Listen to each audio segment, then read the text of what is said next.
Elon Musk is one of the founders of OpenAI. But did you know that before OpenAI, he was an early investor into OpenAI's biggest competitor, and that you can buy shares of the company that bought this AI company? Before Elon Musk ever got to be the richest man in the world and was invested in the OpenAI company, he had already done a lot of different things. Back in 1995, he started the web's first Yellow Pages Zip 2. He launched this company after he dropped out of graduate school for physics at Stanford at the age of 24. Only 4 years later, Musk sold the company to computer manufacturer Compaq for $307 million, which was at the time a record amount paid for an internet company. Elon was 28 back then. That year, using 10 million of the money he got from the sale, he founded the online financial services company X.com. Musk wanted to focus on making payments via email, so he merged the company with Confinity, and this started the online money transfer process called PayPal. However, Musk was already very outspoken and direct in his management style, and this didn't go well with the co-founders of Confinity.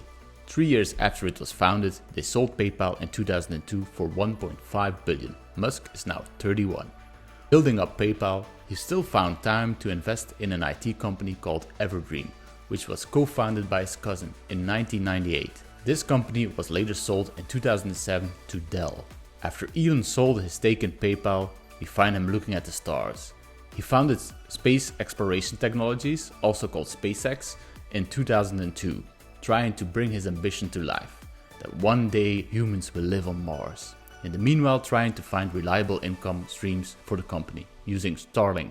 In 2004, at the age of 33, he heavily invested into Tesla Motors, a company founded by Martin Abraham and Mark Tarpenning in 2003. He became CEO of Tesla in 2008. He also was the majority shareholder by that time. He also purchased a 10% stake in Surrey Satellite Technology in 2005, which will give SpaceX a window on the thinking of the world's most successful vendor of small, inexpensive spacecraft, and ultimately could provide business for SpaceX. He found time to make a large investment into SolarCity in 2006, a company that was co-founded by the same cousin that also co-founded Evergreen, the company that would later become a part of Tesla. In 2007, he invested in the site Mahalo. Mahalo is like Wikipedia, has Jeeves and Quora all on one site. The site allows people to post and answer questions. The site, however, never really took off.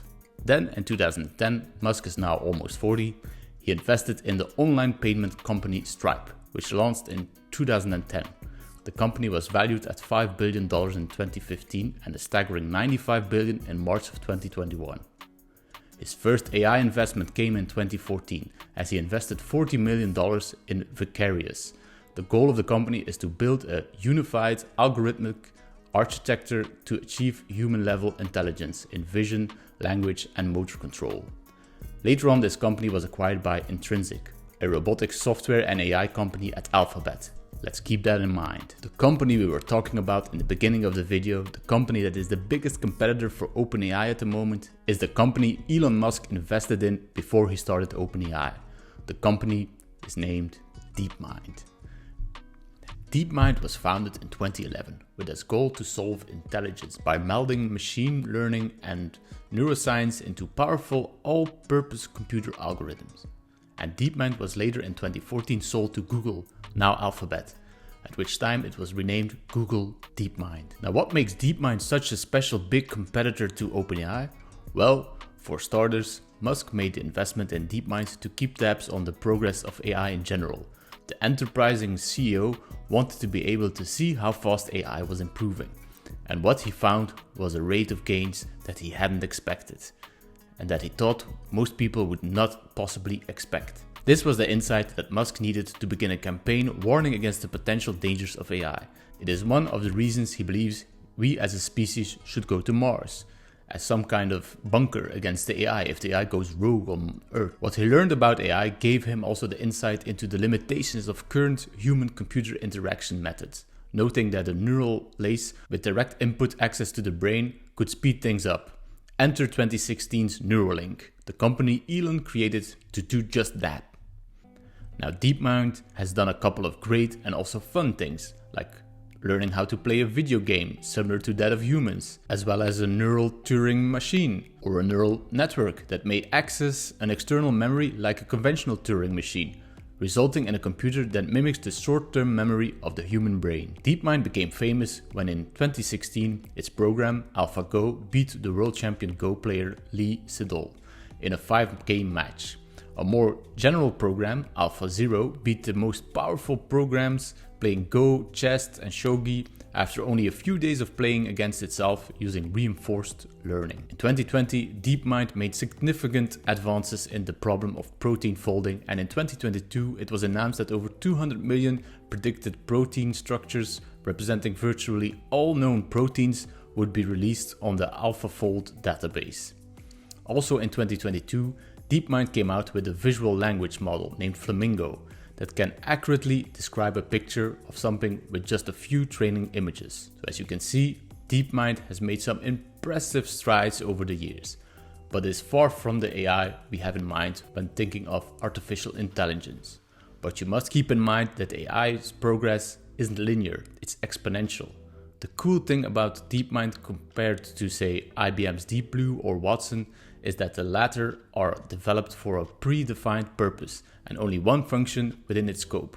DeepMind, however, claims its system is not pre-programmed. It learns from experience, using only raw pixels as data input. Google already uses its models in the real world. For example, it used its mu0 model to solve the challenge of video compression with a set of numbers of bits which represent the internet traffic sites such as YouTube. The goal was to compress the video so the quality of the video is maintained with a reduction in data. The final result was a 6.2 average reduction in bitrate. If you consider how much data Google and YouTube are processing every single day, I would think DeepMind already paid for itself. Besides that, the DeepMind algorithms have greatly increased the efficiency of cooling its data centers. Also, starting Android Pie, the features adaptive battery and adaptive brightness are actually developed by DeepMind. Given all these capabilities, and when we look how fast this AI is evolving, we can clearly see that this could be a real competitor for OpenAI's models in the future.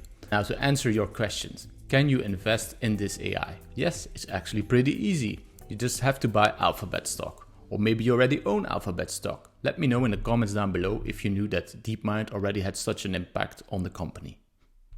If you believe that AI is the future and that whatever company is holding the power over this AI has the goose with the golden eggs in the palm of their hand, then buying shares of Alphabet is definitely the way to go.